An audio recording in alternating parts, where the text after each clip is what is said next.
ইলেকট্রনের ব্যাসার্ধটা মানে আর এর মানটা এমন হবে যাতে ওই ইলেকট্রনটার কৌণিক ভরবেগ মানে এমভিআর, কৌণিক ভরবেগ, এটা রাশিমালা।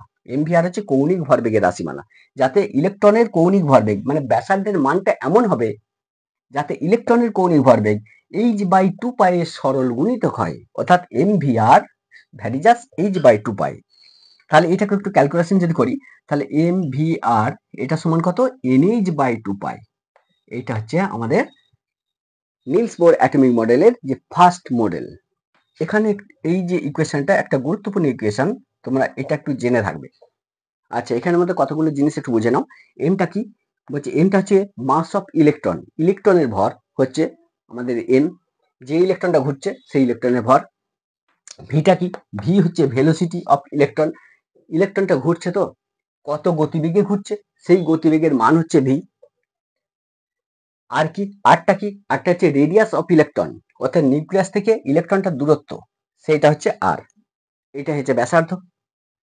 আর কি এন, এনটা কি বলছে, এনটা হচ্ছে আমাদের এই যে কক্ষপথগুলোর সংখ্যা, মানে কত নম্বর কক্ষপথ, 1 নম্বর কক্ষপথ না 2 নম্বর কক্ষপথ না 3 নম্বর কক্ষপথ, অর্থাৎ এন এর মানটা কি হবে, 1 হতে পারে, 2 হতে পারে, 3, অর্থাৎ 1 2 3 ডট ডট দিয়ে কতগুলো কক্ষপথ আছে, 7টা, তাহলে 7 হতে পারে, অর্থাৎ এন হচ্ছে 1 2 3 4 5 6 7 পূর্ণ সংখ্যাগুলো, সেটা হচ্ছে এন, অর্থাৎ নাম্বার অফ অরবিটাল।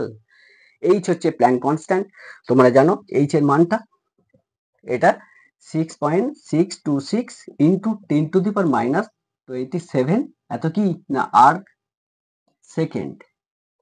জুলে যদি যাই তাহলে 6.626 ইন্টু 10⁻⁻34 জুল সেকেন্ড, এটা হচ্ছে আমাদের এইচ এর মান মানে প্ল্যাঙ্ক কনস্ট্যান্ট। পাই তো তুমি জানো। তাহলে এই হচ্ছে বিষয়টা।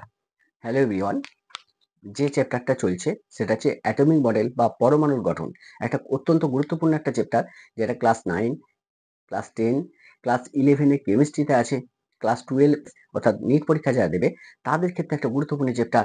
এই অ্যাটম চ্যাপ্টার থেকে প্রচুর কোশ্চেন আসে এবং নিউমেরিক্যাল প্রবলেমও পড়ে। তাহলে এই চ্যাপ্টারটা একটা গুরুত্বপূর্ণ চ্যাপ্টার। আমি কতগুলো ভিডিওর মাধ্যমে পুরো চ্যাপ্টারটা কনসেপ্টটা ক্লিয়ার করার চেষ্টা করব। দেন এখান থেকে যত টাইপের নিউমেরিক্যাল প্রবলেম পড়ে সেই নিউমেরিক্যাল প্রবলেমগুলো নিয়ে আমি আলোচনা করব। তাহলে আর আজকের যে বিষয়টা সেইটা হচ্ছে আমাদের নিলস বোর অ্যাটমিক মডেল।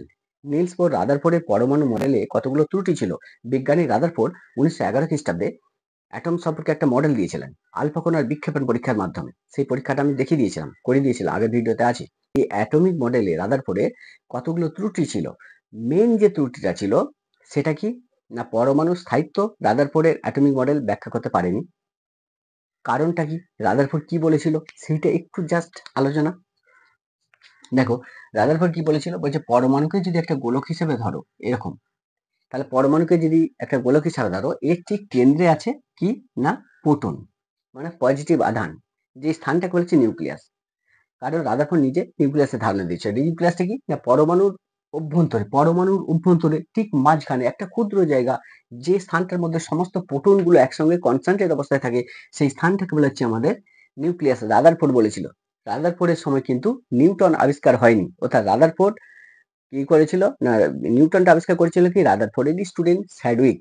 তাহলে রাদারফোর্ড যখন প্রোটন আবিষ্কার করেন তখন স্যাডউইক ছিল স্টুডেন্ট, তাহলে তখন নিউটন আবিষ্কার হয়নি। এই জন্য রাদারফোর্ড অ্যাটমিক মডেলে নিউটনের কোনো অস্তিত্ব নেই। বিষয়টা ক্লিয়ার হলো আমি কি বললাম।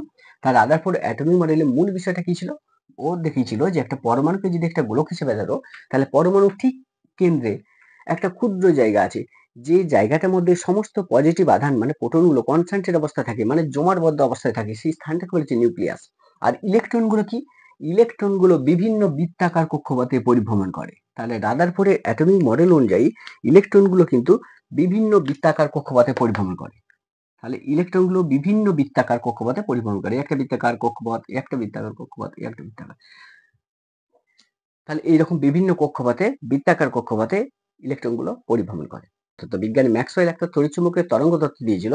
সেই তড়িৎচুম্বকের তরঙ্গ তত্ত্বের মূল বিষয়টা কি ছিল, বলেছিলেন বিজ্ঞানী ম্যাক্সওয়েল যে যখন কোনো তড়িতাধানের ত্বরণ হয় তখন সে অনর্গল তড়িৎচুম্বকীয় বিকিরণ ঘটাতে থাকবে।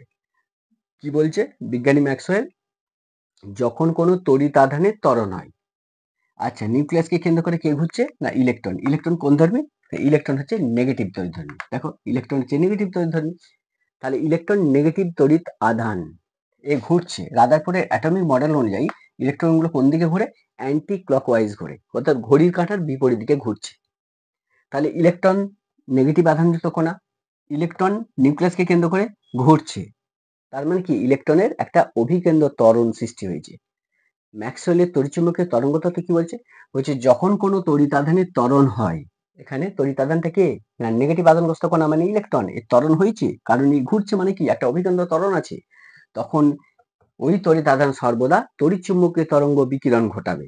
কে বলছে? বিজ্ঞানী ম্যাক্সওয়েল। তাহলে ইলেকট্রন যেহেতু নেগেটিভ আধানগ্রস্ত কণা, ইলেকট্রন যেহেতু নিউক্লিয়াসকে কেন্দ্র করে চারিদিকে ঘুরছে, তাহলে ইলেকট্রন কি হচ্ছে? অনর্গল শক্তি হারাবে ম্যাক্সওয়েলের তড়িৎচুম্বকীয় তরঙ্গ তত্ত্ব অনুযায়ী। তাহলে ইলেকট্রন যদি অনর্গল শক্তি হারায় তাহলে ইলেকট্রন কি হবে? না যত শক্তি ক্ষয় করবে, মনে করো তোমাকে একটা গোল মাঠ, সেই গোল মাঠের চারিদিকে তোমাকে ঘুরতে বলা হলো, যে আমি যতক্ষণ না বন্ধ করতে বলবো মানে স্টপ হতে বলবো ততক্ষণ তুমি ঘুরে যাবে। তাহলে তুমি ঘুরছো ঘুরছো, এক পাক ঘুরলে, দু পাক ঘুরলে, এরপর কি হবে? তোমার এনার্জি কমবে, হাঁপাবে, যত হাঁপাবে তত কি হবে? আস্তে আস্তে কি হবে?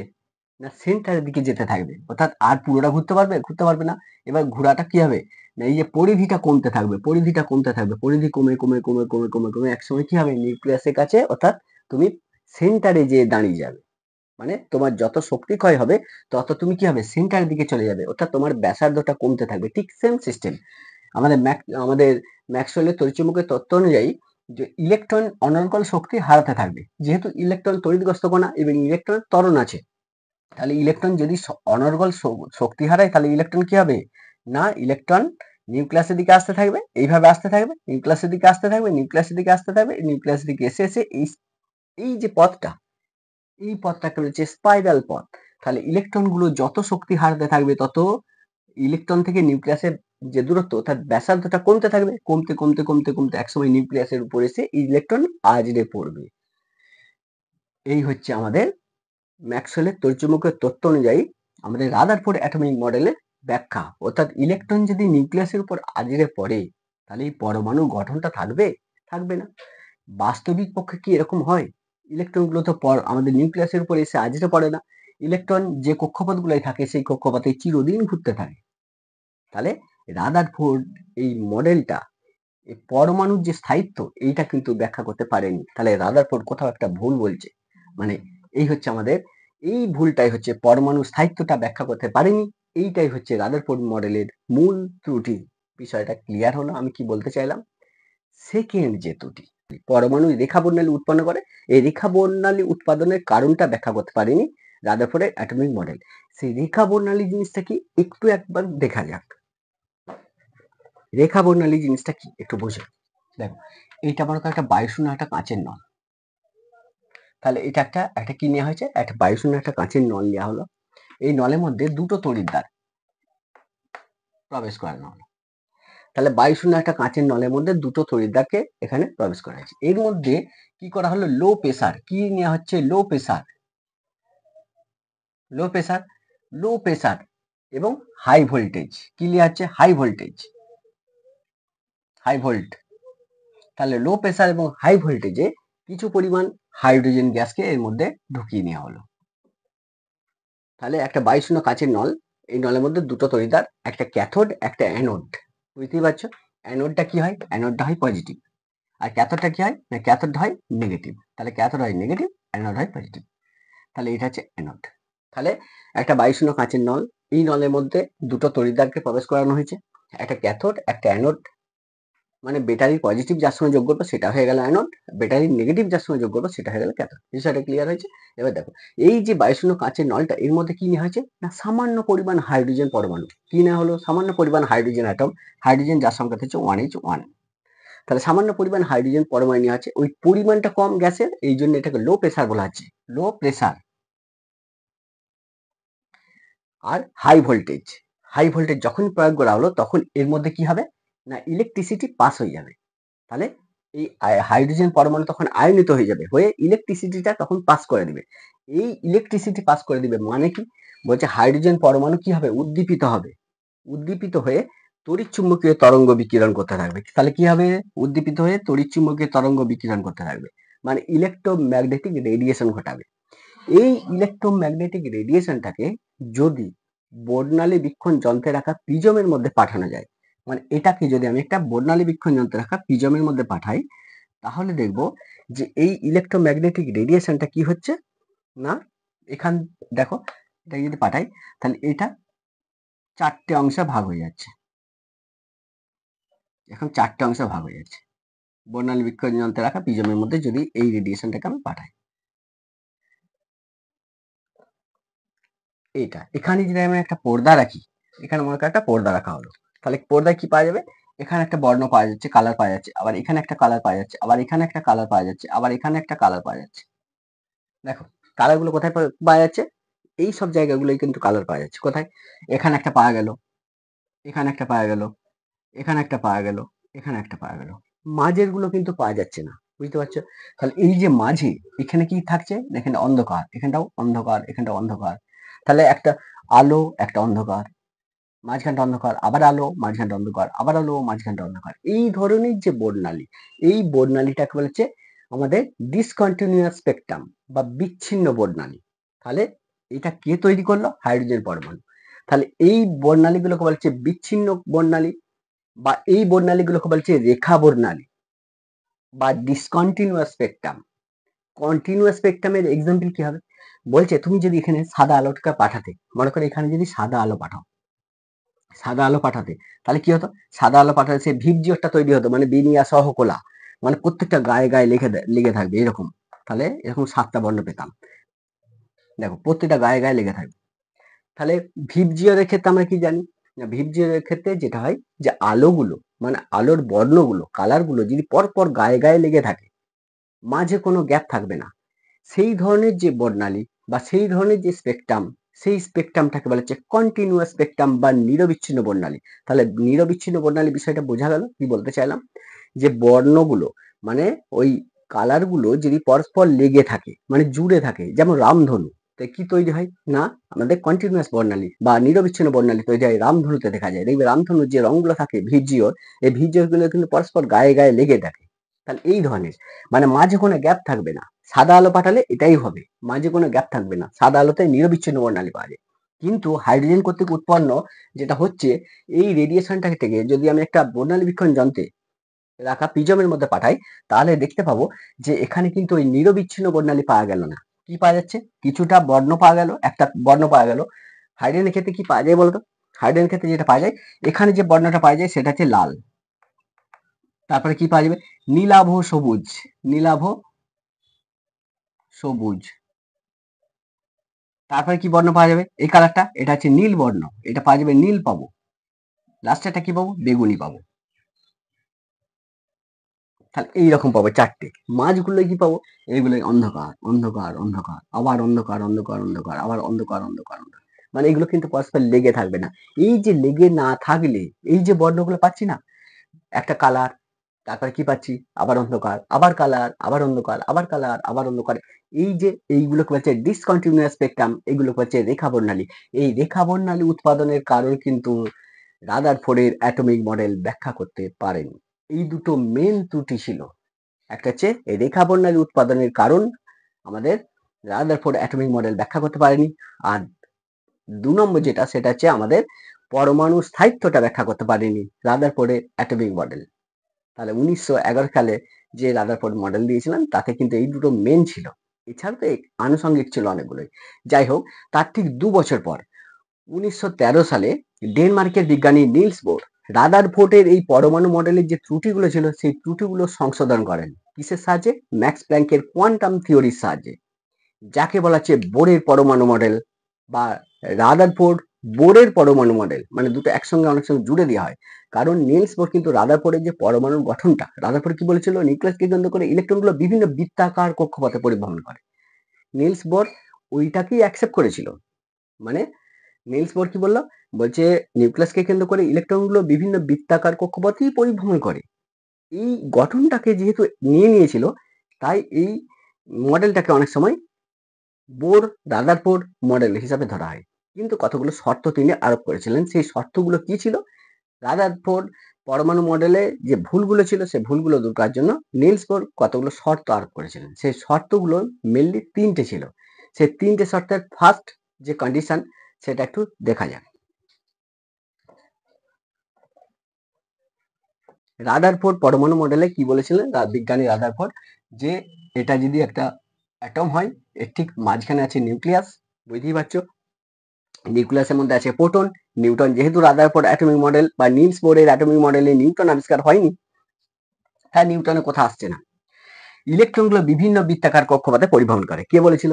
বিজ্ঞানী রাদারফোর্ড। ইলেকট্রনগুলো বিভিন্ন বৃত্তাকার কক্ষপথে পরিভ্রমণ করে, একটা বৃত্তাকার কক্ষপথ, একটা বৃত্তাকার কক্ষপথ, একটা বৃত্তাকার কক্ষপথ, কতগুলো কক্ষপথ আছে? 7টা অরবিটাল আছে। তাহলে এটা 1 নম্বর কক্ষপথ, 1 নম্বর, 2 নম্বর, 3 নম্বর, 1 2 3 4 5 6 7।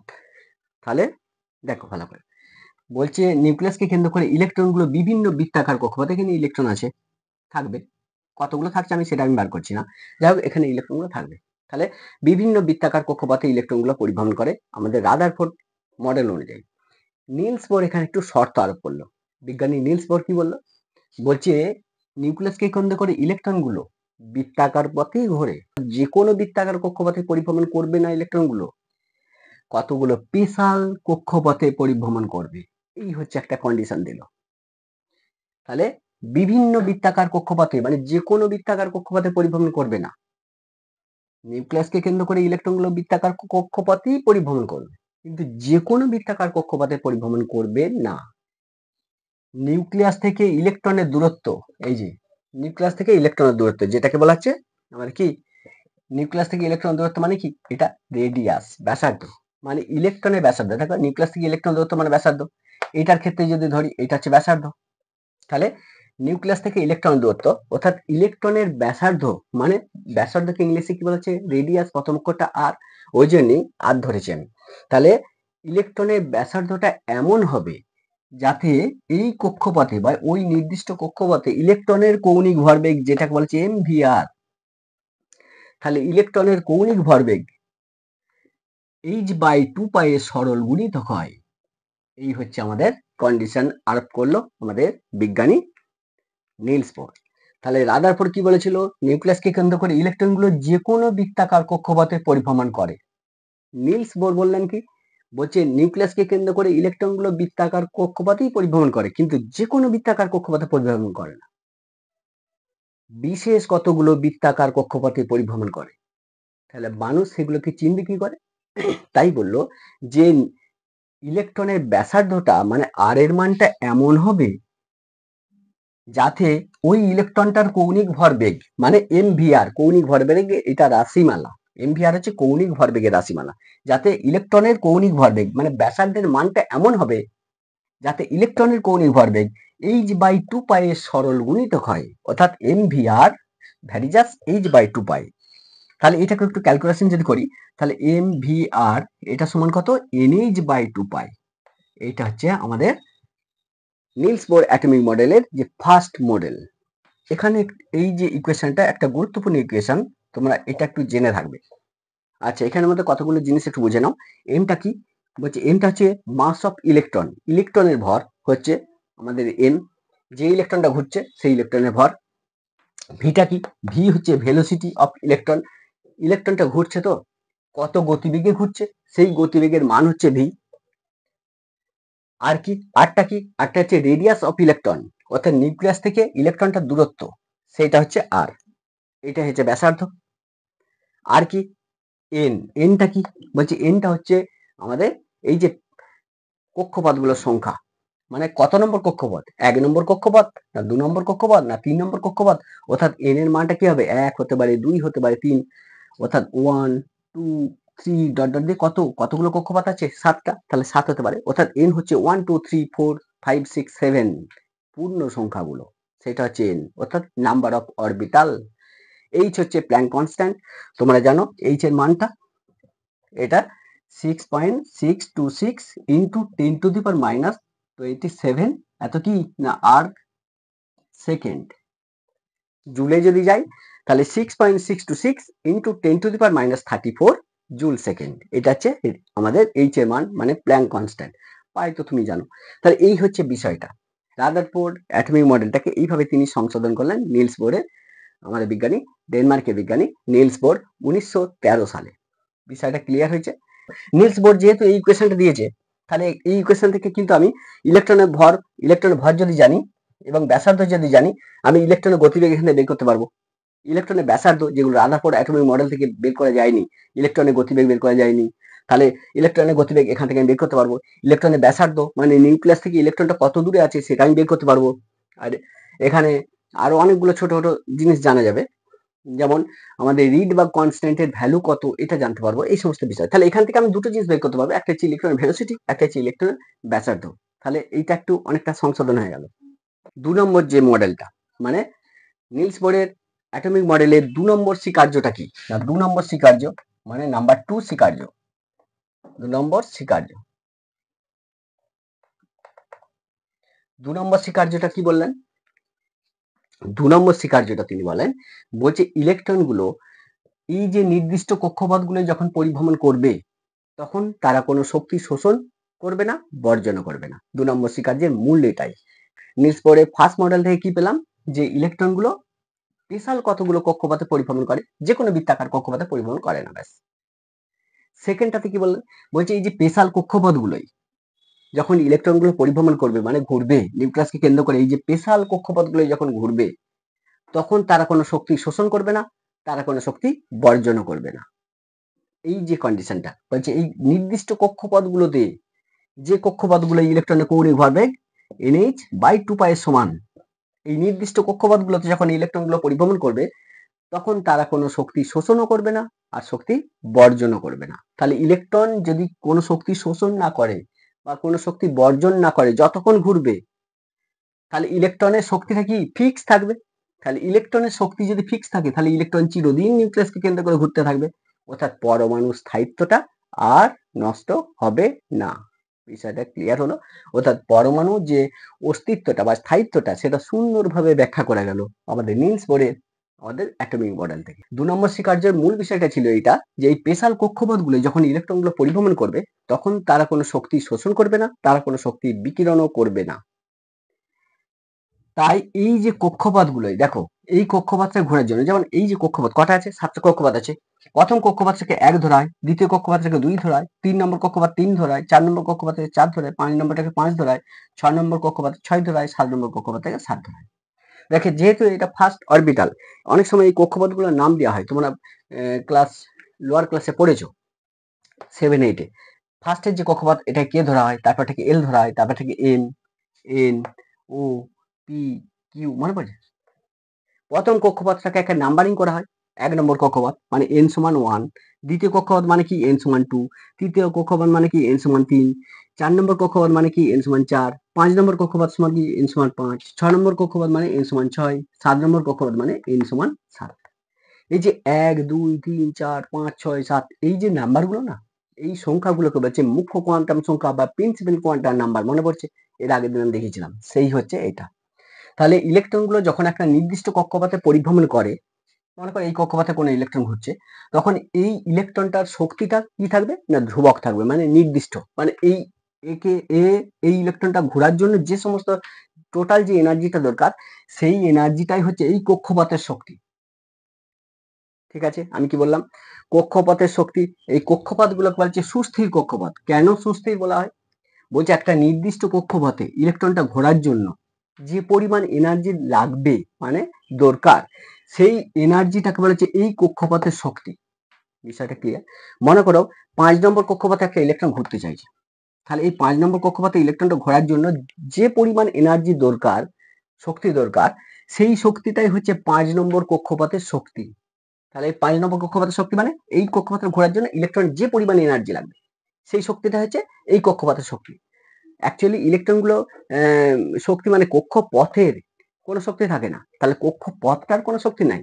ওই কক্ষপথে ঘোরার জন্য ইলেকট্রনের যে পরিমাণ শক্তি দরকার, সেই শক্তিটাকেই এই কক্ষপথের শক্তি হিসাবে ধরা হয় বা এনার্জি হিসাবে ধরা হয়। দেখো 5 নম্বর কক্ষপথে ঘুরতে গেলে কি হবে? নিউক্লিয়াস থেকে যেহেতু অনেক দূরে ঘুরছে, তাহলে কি বেশি শক্তি লাগবে। আর নিউক্লিয়াসে যদি কাছে 1 নম্বর কক্ষপথে ঘুরতে গেলে কি হবে? বেশি এখানে লাগবে, শক্তি লাগবে না। তাহলে 1 নম্বর কক্ষপথ মানে কি নিউক্লিয়াসের কাছে, মানে সেন্টারের কাছে যদি কেউ ঘুরে তাহলে কম শক্তি লাগবে, সেন্টার থেকে অনেকটা দূরে ঘুরলে বেশি শক্তি লাগবে। তাহলে এই কোয়ান্টাম নাম্বারগুলোর সাহায্যে আমি জানতে পারবো যে ইলেকট্রনের শক্তিটা কতটা, মানে ইলেকট্রন এনার্জি, যে 5 নম্বর কক্ষপথে যে ইলেকট্রন ঘুরছে তার এনার্জি অনেক বেশি, অর্থাৎ 5 নম্বর কক্ষপথে শক্তির পরিমাণটা অনেক বেশি।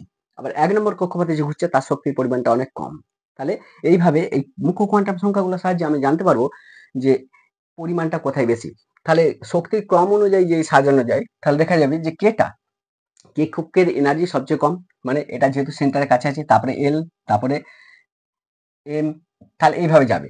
তাহলে কে লেস দেন, এটা এনার্জি ক্রম যদি হিসাবে দেখা যায়।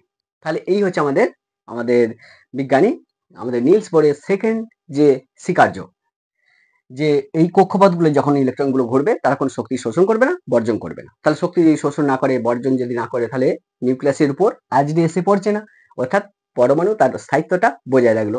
এই কক্ষপথে যে ইলেকট্রনটা ঘোরার জন্য যে পরিমাণ এনার্জি দরকার, সেই এনার্জিটাকে বলছে এই কক্ষের এনার্জি। তাই এই কক্ষপথগুলোকে বলা হচ্ছে আমাদের সুস্থির কক্ষপথ বা স্টেশনারি অরবিট। কক্ষপথগুলোতেই একমাত্র ইলেকট্রনগুলো থাকা সম্ভব। যে কোনো কক্ষপথের মাঝে, যে কোনো দুটো কক্ষপথের মাঝে কখনো ইলেকট্রন থাকা সম্ভব নয় নিলস বোর অ্যাটমিক মডেল অনুযায়ী। তাহলে বলছে যে কোনো দুটো কক্ষপথের মাঝে, মনে করো এই একটা কক্ষপথ আর এই একটা কক্ষপথ, এদের মাঝে কোনো জায়গায় ইলেকট্রন থাকা সম্ভব নয়, মানে থাকতে পারে না। এই স্পেশাল কক্ষপথগুলো, এই সুস্থির কক্ষপথগুলোতেই ইলেকট্রনগুলো থাকতে পারে। যে কোনো দুটো কক্ষপথের মাঝে কখনো ইলেকট্রন থাকতে পারে না। একটা ভালো এক্সাম্পল দিয়ে উনি বুঝিয়েছিলেন, সেটা হচ্ছে সিঁড়ি, একটা মই অনেকের বাড়িতে আছে দেখবে। তাহলে এই মইয়েতে ক্ষেত্রে দেখি আমরা যখন সিঁড়ি দিয়ে উঠি তখন কি কি দেখি, একটা ধাপের উপর পা দিই, তারপরে মাঝে আমরা পা রাখতে পারি না, আবার পরের ধাপটায় পা দিই। তাহলে দুটো ধাপের মাঝে আমরা কখনো পা রাখতে পারি না। ঠিক সেম সিস্টেম ইলেকট্রনগুলোর জন্যও 7টা অরবিটাল আছে। এই 7টা অরবিটালে মানে 7টা কক্ষপথে যে কোনো কক্ষপথগুলোতে ইলেকট্রনগুলো থাকতে পারে। যে কোনো কক্ষপথগুলোর মাঝে যে গ্যাপিং গুলো আছে, এই গ্যাপগুলোতে কিন্তু ইলেকট্রন থাকতে পারে না, অর্থাৎ যে কোনো দুটো কক্ষপথের মাঝে ইলেকট্রনগুলো থাকতে পারবে না। বিষয়টা ক্লিয়ার হলো আমি কি বলতে চাইলাম? এটা হচ্ছে সেকেন্ড আমাদের যে ত্রুটিটা দূর করেছিল বিজ্ঞানী নিলস বোর, সেটা। 3 নম্বর যে স্বীকার্য, সেই স্বীকার্যটা কি বলেছিলেন সেটা একটু দেখা যাক।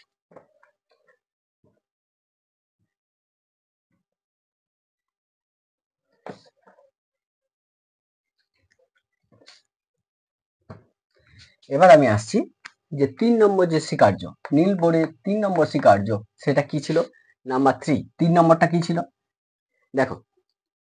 তাহলে ফার্স্ট কতগুলো নির্দিষ্ট কক্ষপথ আছে, সেই নির্দিষ্ট কক্ষপথে ঘুরতে পারবে, ফার্স্ট স্বীকার্য। সেকেন্ড স্বীকার্য, ওই নির্দিষ্ট কক্ষপথগুলো যখন ইলেকট্রনগুলো পরিভ্রমণ করবে তখন ইলেকট্রনগুলো কোনো শক্তি শোষণ করবে না, বর্জন করবে না, অর্থাৎ শক্তি যদি শোষণ না করে, বর্জন যদি না করে, তাহলে এর শক্তি কমছে না। ইলেকট্রনের শক্তি যদি না কমে তাহলে সে আস্তে আস্তে নিউক্লিয়াসের দিকে এসে নিউক্লিয়াসের উপর আজরে পড়বে না, অর্থাৎ পরমাণুর স্থায়িত্বটা ব্যাখ্যা করা গেল সেকেন্ড যে স্বীকার্যটা সাহায্যে। এবার আসা যায় যে 3 নম্বর স্বীকার্য। 3 নম্বর স্বীকার্যটা কি বলছে? বলছে ইলেকট্রনগুলো কখন এনার্জি শোষণ করে, কখন এনার্জি বর্জন করে। বলছে এই যে কক্ষপথগুলো আছে না, প্রথম কক্ষপথটা কে, তারপরে এল, তারপরে এম, এন, ও, পি, কিউ, 7টা অরবিটাল আছে, 7টা কক্ষপথ আছে। বলছে ইলেকট্রনকে যদি এনার্জি সাপ্লাই করা হয়, মানে ইলেকট্রনকে যদি শক্তি দেওয়া হয়, ইলেকট্রনকে এনার্জি কিভাবে সাপ্লাই করতে পারি? তাপ শক্তি, আলোক শক্তি, এইটা ইলেকট্রনটাকে এনার্জি সাপ্লাই করা হলো। তাহলে ইলেকট্রনটাকে যখনই এনার্জি সাপ্লাই করা হলো তখন ইলেকট্রনটা এখান থেকে জাম্প করলো করে 1 নম্বর থেকে চলে গেল মনে করো 7 নম্বরে। তাহলে ইলেকট্রনটা জাম্প করে কোথায় গেল না 7 নম্বরে। তাহলে ইলেকট্রনকে যখন এনার্জি সাপ্লাই করা হয় তখন ইলেকট্রনটা কি হবে, 1 নম্বর থেকে জাম্প করে 7-এ চলে গেল। অর্থাৎ ইলেকট্রন এই যে প্রথম কক্ষপথে মানে কেটাই ছিল, গেল কোথা, কিউতে গেছে। তাহলে কিউতে ঘুরতে গেলে বেশি পরিমাণ এনার্জি লাগবে। তাহলে এই যে কক্ষপথটা, এই স্টেশনারি অরবিট যেটা বলছে সুস্থির কক্ষপথ, মানে কিউএ এনার্জিটা পরিমাণ বেশি, মানে আমি লিখতে পারি কিউ গ্রেটার দেন কে। এনার্জির ক্রম অনুযায়ী সাজানো যদি যাই তাহলে দেখবো কিউ গ্রেটার দেন কে, অর্থাৎ কিউ কক্ষপথটাই, এই কক্ষপথটা ঘুরতে গেলে বেশি এনার্জি দরকার। ছিল কোথায়, সে কেতে ছিল, মানে এনার্জি কম ছিল ইলেকট্রনটার, মানে এই কক্ষপথে ঘুরতে গেলে ইলেকট্রনের এনার্জি কম লাগে, কিউতে ঘুরতে গেলে এনার্জি বেশি লাগবে। তাহলে ইলেকট্রনকে যদি এনার্জি সাপ্লাই করা হয়, এনার্জি অনেক শোষণ করেছে মনে করো, করে সে জাম্প করে কোথায় গেল, কিউতে চলে গেছে। এনার্জি সাপ্লাইটা যদি বন্ধ করে দেওয়া হয় তখন কি হবে, বলছে তখন যে পরিমাণ এনার্জি নিয়েছিল সেই পরিমাণ এনার্জিটা রিলিজ করবে। অর্থাৎ ইলেকট্রনকে এনার্জি সাপ্লাই করলে সে মনে করো কিউতে চলে গেল, তারপরে দেখা গেল এনার্জি আমি বন্ধ করে দিলাম। যখনই বন্ধ করে দিলাম সে আবার এখান থেকে ব্যাক করবে। সে এই যে দেখো ব্যাক করে এখানে কোথায় আসতে পারে, 7 নম্বর কক্ষপথে সে ছিল, ব্যাক করে সে কি 6 নম্বরে আসতে পারে, 5-এ আসতে পারে, 4-এ আসতে পারে, 3-এ আসতে পারে, 2-এ আসতে পারে, 1-এ আসতে পারে। যদি 7 থেকে 6-এ আসে তাহলে কি হবে, কম পরিমাণ এনার্জি বিকিরণ করবে। যদি 7 থেকে 1-এ আসে তাহলে যতটা এনার্জি নিয়ে গিয়েছিল ততটা এনার্জি সে আবার কি করবে, বিকিরণ করবে, মানে ছেড়ে দিবে। সেই এনার্জিটাই আমি একটা তড়িৎচুম্বকীয় তরঙ্গ হিসাবে পাবো। তাহলে একে মনে করে এনার্জি সাপ্লাইটা বন্ধ করে দেওয়া হলো। যদি বন্ধ করে দেওয়া হয় তাহলে এই যে পরিমাণ এনার্জি নিয়েছিল সেই পরিমাণ এনার্জিটা রিলিজ করে দিবে। বিষয়টা বোঝা গেল। সেই রিলিজ করা এনার্জি অর্থাৎ এ আবার ব্যাক করবে, কোথায় ব্যাক করবে, আবার 1 নম্বরে ব্যাক করলো মনে করো। তাহলে যে পরিমাণ এনার্জি নিয়ে গিয়েছিল সেই পরিমাণ এনার্জি আবার ব্যাক করবে, মানে ছেড়ে দিবে। সেই এনার্জিটা কি হিসাবে বেরিয়ে আসবে, তড়িৎ চুম্বকীয় বিকিরণ হিসাবে আমরা দেখতে পাবো। সেই তড়িৎ চুম্বকীয় বিকিরণ যেটা আমরা পেলাম তার কম্পাঙ্ক যদি নিউ হয়, মানে নিউ মানে ফ্রিকোয়েন্সি বা কম্পাঙ্ক। কম্পাঙ্ক কাকে বলে, বলছে একটা নির্দিষ্ট বিন্দুর মধ্য দিয়ে 1 সেকেন্ডে বা একক সময়ে যতগুলো পূর্ণ তরঙ্গ যেতে পারে। দেখো একটা পূর্ণ তরঙ্গ, একটা পূর্ণ তরঙ্গ, দুটো পূর্ণ তরঙ্গ মনে করে একটা নির্দিষ্ট বিন্দুর মধ্যে দিয়ে 1 সেকেন্ডে চলে গেল, তাহলে এখানেও চলে গেল আর এখানেও চলে গেল। তাহলে এর কম্পাঙ্ক কত না 2। তাহলে ফ্রিকোয়েন্সি বা কম্পাঙ্ক কাকে বলে, বিষয়টা বোঝা গেল। একটা নির্দিষ্ট বিন্দুর মধ্যে দিয়ে একক সময়ে মানে 1 সেকেন্ডে যতগুলো পূর্ণ তরঙ্গ যেতে পারে সেই সংখ্যাটাকে বলা হচ্ছে কম্পাঙ্ক বা ফ্রিকোয়েন্সি। সেই ফ্রিকোয়েন্সিকে আমরা নিউ দিয়ে ডিনোট করি। তাহলে কম্পাঙ্কটা যদি নিউ হয় তাহলে নিলস বোরের অ্যাটমিক মডেল অনুযায়ী কি বলছে দেখো, 1 নম্বর কক্ষপথে যে শক্তিটা ছিল সেই শক্তিটাকে মনে করো E1 ধরো, কোথায় গেল, কিউতে গেছে। তাহলে যেহেতু যে কিউটা গ্রেটার দেন আমাদের কি, তাহলে কিউতে ঘুরতে গেলে যে পরিমাণ এনার্জি লাগবে সেই এনার্জিটাকে মনে করো E2 ধরা হলো। তাহলে কোথায় ছিল, E1 এ ছিল, মানে 1 নম্বর কক্ষপথে ঘুরতে গেলে কতটা এনার্জি লাগতো E1, সেটা ইলেকট্রনটার মধ্যে ছিল। আমি এবার বাইরে থেকে এনার্জি সাপ্লাই করলাম, আমি পাঠাতে চাইছি কোথায় না কিউতে, মানে 7 নম্বর অরবিটালে পাঠাতে চাইছি। তাহলে কি করবে, এ এনার্জি শোষণ করবে, শোষণ করে জাম্প করবে, কারণ ইলেকট্রনগুলো মাঝে থাকতে পারে, যে কোনো একটা অরবিটালে থাকবে। তাহলে জাম্প করে একবারে কিউতে চলে গেল। কতটা এনার্জি নিল, এখানে ঘুরতে গেলে কত এনার্জি দরকার E1, এখানে ঘুরতে গেলে কত এনার্জি দরকার E2। তাহলে কতটা এনার্জি সে নেবে, গ্রহণ করবে না E2 মাইনাস E1। তাহলে এই পরিমাণ এনার্জিও কি করলো, নিল। যখন আমি উৎসটাকে বন্ধ করব তখন কি হবে, এই ইলেকট্রনটা আবার ব্যাক করবে। যদি একে ফিরে আসে তাহলে কতটা এনার্জি সে রিলিজ করবে, নিয়েছিল কত এটা, তাহলে এটাই সে কি করবে, রিলিজ করবে। এইটাকে আমরা কি হিসেবে দেখতে পাবো, একটা তড়িৎচুম্বকীয় বর্ণালী হিসেবে দেখতে পাবো। তাহলে এই রিলিজ করা এনার্জি অর্থাৎ E2 মাইনাস E1 এটাকে আমরা যদি ডেল্টা ই ধরি, দেখো তাহলে আমি লিখতে পারি যে E2 মাইনাস E1 সমান ডেল্টা ই। এটা সমান কি, নিলস বোরের অ্যাটমিক মডেলের 3 নম্বর মডেল কি বলছে, বলছে এই যে পরিমাণ শক্তিটা সে বিকিরণ করলো মানে ছেড়ে দিল বা বর্জন করলো, বা যে পরিমাণ শক্তি সে গ্রহণ করলো সেই শক্তিটা এইচ নিউ এর সঙ্গে সমান। সেই শক্তিটা কার সঙ্গে সমান, এইচ নিউ এর সঙ্গে সমান। তাহলে এই যে বিকিরণ করলো বা ছেড়ে দিল কত, E2 মাইনাস E1। এই E2 মাইনাস E1টাকে আমি কি ধরেছি, না আমি ধরেছি ডেল্টা ই। কি ধরেছি, ডেল্টা ই ধরেছি। তাহলে ডেল্টা ই কার সঙ্গে সমান হবে, না ডেল্টা ই সমান কত, না এইচ নিউ। দেখো এখানে কতগুলো জিনিস একটু বুঝে নাও। সেটা হচ্ছে নিউটা কি, নিউটা হচ্ছে ফ্রিকোয়েন্সি বা কম্পাঙ্ক, যে রেডিয়েশনটা ঘটালো তার কম্পাঙ্ক নিউ। এইচ হচ্ছে প্ল্যাঙ্ক কনস্ট্যান্ট। আর E2 E1টা কি একটু বুঝে নাও। দেখো E2 মানে কি, এই কক্ষপথে ঘুরতে গেলে টোটাল কতটা এনার্জি লাগবে না E2, তাহলে E2টা কি ফিক্স, এই E2টা হচ্ছে কনস্ট্যান্ট। কারণ 7 নম্বর কক্ষপথে ঘুরতে গেলে ইলেকট্রনের কত এনার্জি দরকার E2, এটা সবার ক্ষেত্রে কনস্ট্যান্ট, মানে ওখানে যে কোনো ইলেকট্রনই যাক এই এতটা এনার্জি লাগবে। 1 নম্বরে ঘুরতে গেলে কতটা এনার্জি লাগবে E1, তাহলে E1 এটাও কনস্ট্যান্ট। তাহলে 1 নম্বর কক্ষপথে ঘুরতে গেলে কতটা এনার্জি লাগবে সেটাও ফিক্স, 7 নম্বর কক্ষপথে ঘুরতে গেলে কতটা এনার্জি লাগবে সেটাও ফিক্স। তাহলে E2 E1 এই দুটো ফিক্স বা কনস্ট্যান্ট। তাহলে এদের যে ডিফারেন্সটা হবে সেই ডিফারেন্সটা কি হবে, ডিফারেন্স মানে ডেল্টা ইটা, বলছে ডেল্টা ইটাও কনস্ট্যান্ট হবে। এটা কনস্ট্যান্ট, এটা কনস্ট্যান্ট, এদের ডিফারেন্সটা কি হবে? কনস্ট্যান্টই হবে। আবার দেখো প্ল্যাঙ্ক কনস্ট্যান্ট যেটা পেলাম এইচটা, মানে প্ল্যাঙ্কের ধ্রুবক, এই এইচটাও কি? এইচটা হচ্ছে কনস্ট্যান্ট। তাহলে দেখো E2, E1, ডেল্টা ই, এইচ সবগুলোই যদি কনস্ট্যান্ট হয় তাহলে নিউটা কি হবে? এই নিউটাও হবে কনস্ট্যান্ট। তাহলে নিউটা হবে কনস্ট্যান্ট। অর্থাৎ পারমাণবিক বর্ণালীতে আমরা কি পাই? একটা নির্দিষ্ট কম্পাঙ্কের আলোক রশ্মি পাই। তাহলে নির্দিষ্ট কম্পাঙ্কের আলোক রশ্মি কেন পাই বোঝা গেল আশা করি। তাহলে এইভাবে বিজ্ঞানী নিলস বোর এই যে ব্যাখ্যার সাহায্যে রাদারফোর্ডের পরমাণু মডেলটাকে সুন্দরভাবে যে ত্রুটিগুলো ছিল সেগুলোকে দূর করেছিল 1913 সালে। ডেনমার্কের বিজ্ঞানী ম্যাক্স প্ল্যাঙ্কের কোয়ান্টাম থিওরির সাহায্যে পরিষ্কার করে বুঝিয়ে দিল এবং এই যে ত্রুটিগুলো ছিল সে মেনলি যে ত্রুটি সেটা দূর করেছিল।